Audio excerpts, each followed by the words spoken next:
Hello all, welcome to mysterious medicos. இப்போ நம்ம பார்க்குறது பாசம் பார்ட் 2. ஆல்ரெடி பார்ட் 1 வீடியோவில் நம்ம பாசமோட டெஃபினிஷன் பார்த்தோம். அப்புறம் சிவஞான போதமை பற்றியும் அதுக்கப்புறம் அதில் இருக்கக்கூடிய டைப்ஸ் எல்லாம் பார்த்தோம். பார்ட் 1 வீடியோவில் நம்ம ஆணவ பாசம், அதுக்கப்புறம் ஆணவம், கண்மம் வரைக்கும் பார்த்துருந்தோம். அதோட கண்டினியூவேஷனை இப்போ இந்த பார்ட் 2 வீடியோவில் நம்ம பார்க்கலாம். நல்வினை தீவினை எப்படி உண்டாகுது அப்படிங்கிறத பற்றி பார்க்கலாம். ஆல்ரெடி நம்ம கண்மம் பற்றி பார்த்தாச்சு. இப்போ கண்மமில் நல்ல கர்மம், அப்புறமா தீய கர்மம் அப்படின்னு இருக்குது. இதில் பாசம் இருக்கு இல்லையா, அது மாயையோடு செஞ்சு செய்யக்கூடிய அந்த காரணத்தினால நம்ம பரு உடலுக்கு அந்த கர்மம் நிற்கும். அந்த கர்மம் என்ன ஆகும் அப்படின்னா, நம்ம உடம்புல, நம்மளோட வாயில், நம்மளோட செயல்களில் இது எல்லாத்துலேயும் இருந்து தான் நம்மளுக்கு நம்ம செய்யக்கூடிய விஷயங்கள் நல்ல விஷயமோ இல்லை கெட்ட விஷயமோ, அது மாதிரி 2 விதமான வினைகளை உண்டாக்குது.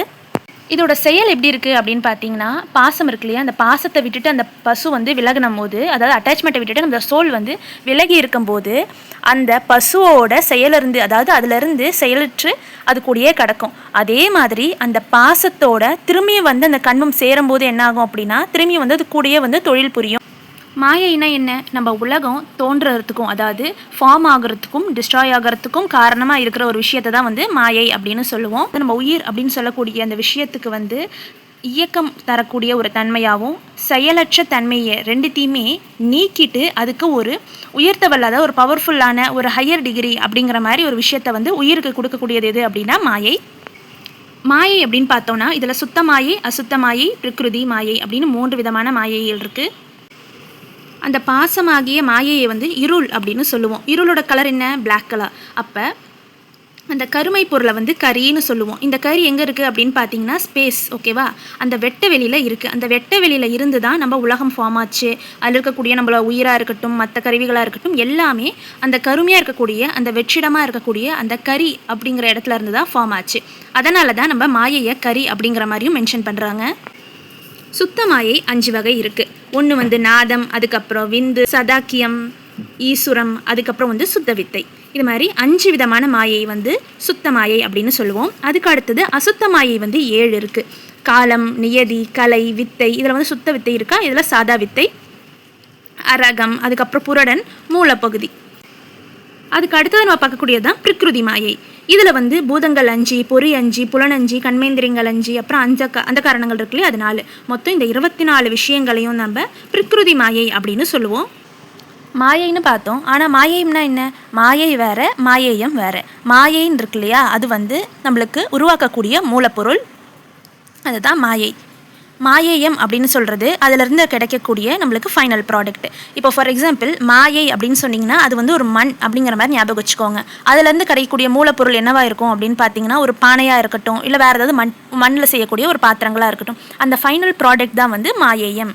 அப்போ நம்மளோட உடல், அப்புறம் இங்கே உலகத்தில் இருக்கக்கூடிய கருவிகள், இந்த உலகம் எல்லாமே மாயேயம் தான். ஏன்னா இந்த ஸ்பேஸ்லேருந்து தான் ஒவ்வொரு விஷயமும் கிடச்சிது.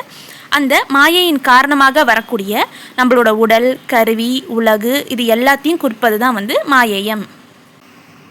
அடுத்தது ஃபைனலாக இருக்கக்கூடியது தான் திரோதனம் அப்படின்னு சொல்லுவாங்க.